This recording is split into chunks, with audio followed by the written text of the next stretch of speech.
السلام عليكم ورحمة الله وبركاته. إن الحمد لله نحمده ونستعينه ونستغفره ونعوذ بالله من شرور أنفسنا وسيئات أعمالنا. من يهده الله فلا مضل له ومن يضلله فلا هادي له. أشهد أن لا إله إلا الله وحده لا شريك له وأشهد أن محمدا عبده ورسوله الذي لا نبي ولا رسول بعده. Ma'asyiral muslimin muslimat jamaah salat Isya yang dirahmati Allah, marilah kita tingkatkan kualitas keimanan dan ketakwaan kita kepada Allah Subhanahu wa taala dengan sebenar-benarnya takwa, menjalankan apa yang diperintah oleh Allah Subhanahu wa taala dan menjauhi apa yang dilarang oleh Allah Subhanahu wa taala. Dan tak lupa kita bersyukur akan nikmat yang telah Allah berikan kepada kita, terutama yaitu nikmat sehat dan nikmat kesempatan, sehingga kita bisa melaksanakan salat Isya dan insyaallah dilanjutkan dengan salat tarawih dan witirnya yang insyaallah diberkahi oleh Allah Subhanahu wa taala. Dan tak lupa salawat dan salam kita haturkan kepada baginda Rasulullah Muhammad sallallahu alaihi wasallam. Allahumma salli ala Muhammad wa ala ali Muhammad. Ma'asyiral muslimin muslimat jamaah salat Isya yang dirahmati Allah, suasana maksiat masih sangat terasa di bulan Ramadan ini. Tidak hanya di lingkungan kita, termasuk pada diri kita sendiri. Untuk menghindari maksiat terasa masih sangat lebih susah. Sementara Nabi sallallahu alaihi wasallam menyebutkan bahwa ketika datang bulan Ramadan, setan-setan dibelenggu oleh Allah Subhanahu wa taala. Apakah berarti hadis ini sudah tidak berlaku atau hadisnya tidak benar? Tentu saja Nabi sallallahu alaihi wasallam tidak bohong. Beliau as-siddiq, orang-orang yang benar, dan al-mashuq, wajib dibenarkan. Hadis yang juga sahih diriwayatkan Imam Bukhari dan Muslim, di mana sisi masalahnya ketika kita menghadapi suatu hadis namun ada hal yang menjanggal sehingga masih kita dipertanyakan, maka kedepankan pertanyaan ini: salahkah diriku? Salahkah akalku? Doktrin kita Al-Quran itu benar, hadis itu benar, Rasul sallallahu alaihi wasallam juga benar.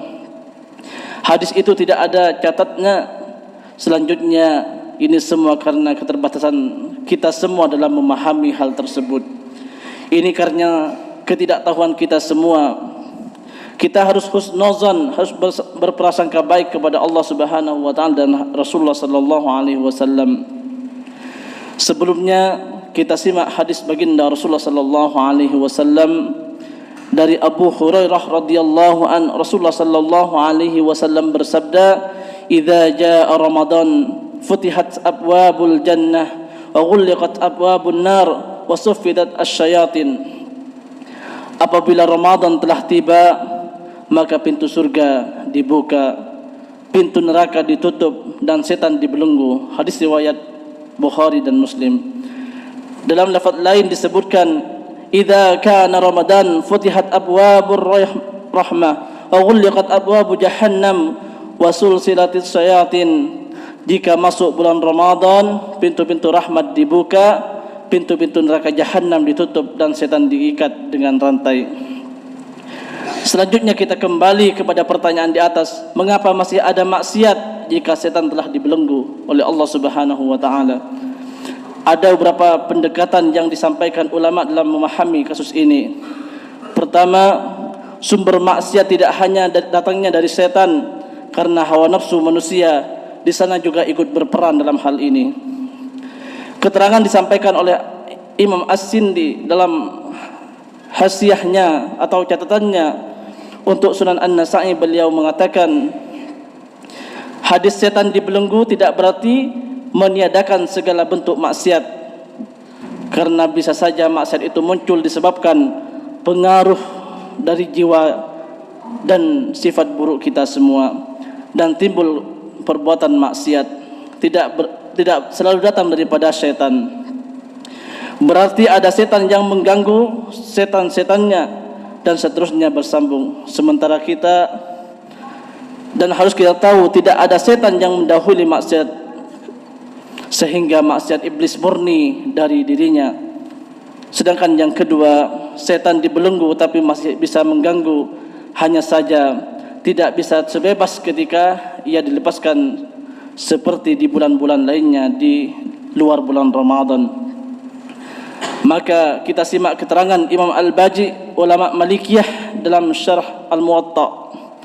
Sabda beliau, setan dibelenggu bisa dipahami bahwa itu dibelenggu secara hakiki sehingga dia terhalangi untuk melakukan beberapa perbuatan yang tidak mampu dia lakukan kecuali dalam kondisi bebas. Dalam hadis ini bukan dalil bahwa setan terhalangi untuk mengganggu sama sekali, karena orang yang dibelenggu dia hanya terikat dari leher sampai dengan tangan.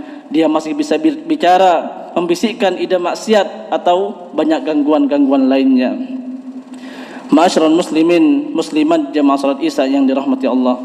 Sedangkan yang ketiga, sejatinya setan tidak dibelenggu secara hakiki. Sifatnya hanya kiasan mengingat keberkahan bulan Ramadan dan banyaknya ampunan Allah Subhanahu wa taala untuk hamba-hambanya selama bulan Ramadan, sehingga setan seperti terbelenggu. Masih kita lanjutkan keterangan Al-Baji. Bisa juga kita maknai bahwa mengingat bulan ini bulan penuh berkah, penuh pahala amal, banyak ampunan dosa, penyebab setan seperti terbelenggu selama bulan Ramadan, karena upaya dia menggoda tidak berefek dan upaya dia menyesatkan tidak menyebabkan manusia. Sedangkan yang keempat, yang dibelenggu tidak semuanya setan, tapi hanya setan kelas kakap atau moderatul jin. Sementara setan-setan lainnya masih bisa bebas terjadi maksiat disebabkan bisikan setan-setan kelas biasa. Sebagaimana fatwa yang disebabkan Islamnya, sebagian ulama berpendapat bahwasanya setan yang dibelenggu hanyalah setan kelas kakap. Berdasarkan pendapat ini, adanya maksiat disebabkan bisikan setan yang masih belum dibelenggu oleh Allah Subhanahu wa taala. Yang lebih penting adalah kita berupaya untuk menghindari maksiat sebisa mungkin dan sebisa apa yang telah kita lakukan. Karena perbuatan maksiat, kita keluar rumah saja, kita jalan, di situ sudah melihat maksiat. Contoh misalkan orang yang berpakaian tapi telanjang, di situ sudah kita melihat perbuatan maksiat. Bagaimana cara menghindari semua itu? Maka dalam diri kita harus dibentengi dengan zikir kepada Allah Subhanahu wa taala, dengan berdoa kepada Allah Subhanahu wa taala. Kita lakukan setiap aktivitas kita ada nama Allah Subhanahu wa taala. Demikian yang bisa saya sampaikan, kurang lebihnya mohon maaf. Wassalamualaikum warahmatullahi wabarakatuh.